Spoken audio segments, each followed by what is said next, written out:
Good morning. I'm here with you in this place that we call sacred, this center of our hopes and our dreams as we long to be a people of God, not just a person of God, but the people of God. This is our sanctuary, and I know that many are asking, what is it that we need to do in order to come back together? How can we once again gather because we miss so many people? And that really is a good thing. The challenge, however, is recognizing that COVID-19 is very, very serious, and it's especially serious to those who are in our congregation who have the challenge of being high risk. And our goal is to keep you as safe as we possibly can. So we are going to be following conference expectations, conference guidelines. We have a whole book on that. We, of course, are following also state physical distancing guidelines. And so we've been working to make that a possibility. And we're planning on having as much church as we possibly can in the future. We're watching the statistics and the numbers to satisfy these guidelines, and hopefully in the coming days we'll appreciate more the trust that we have in each other as a covenanted people, that we're looking out for one another, which is one of our charges according to Jesus. And then in the midst of all that, we're asking, what is it we're going to do? What are we going to look like as we come back together in this wonderful place, as we once again step into this place of sacredness and look forward to worshiping and recognize that it will be very different in a post-COVID-19 world. So here's what we're going to do. We're going to share this video with you. We'd love for you to come along. It'll take you through the process of being a part of our worship experience.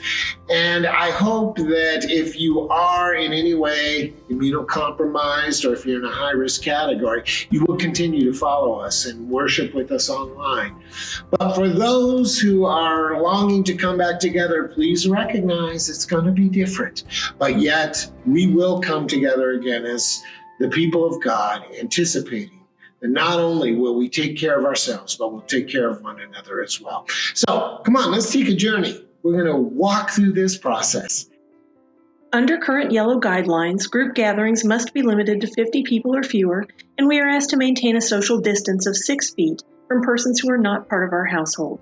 Plans are in place to facilitate this, and steps have been taken to eliminate as many of the common touch surfaces as possible and to deep clean the facilities. The rows of chairs have been set 6 feet apart. To accomplish this, about 25% of the chairs that would normally be available have been removed and stored, and there are only 91 chairs available for the congregation.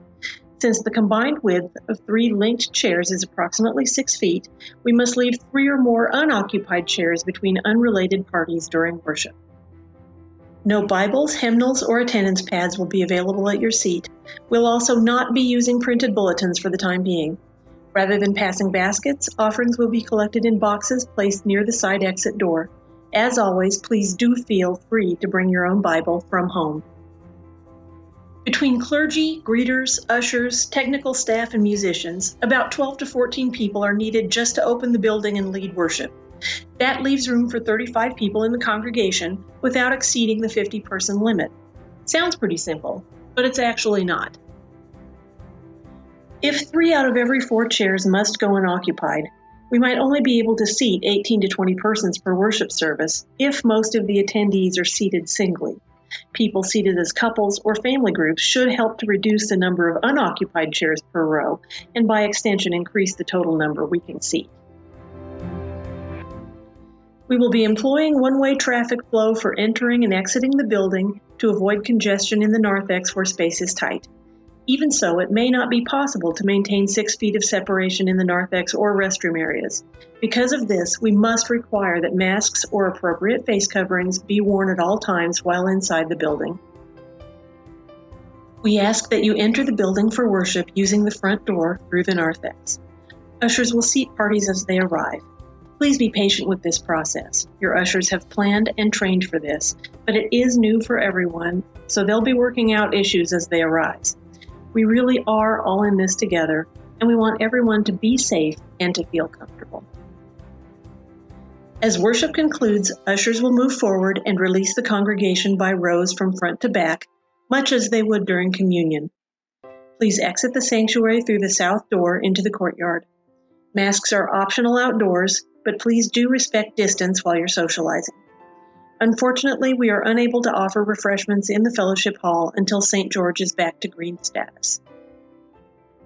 So Paul reminds us, let us outdo one another in honor. Let us rejoice as we come together serving the ministry of Shepherd of the Hills and in accomplishing the great tasks that lie ahead. We worship as a community and we celebrate God's love. See you soon.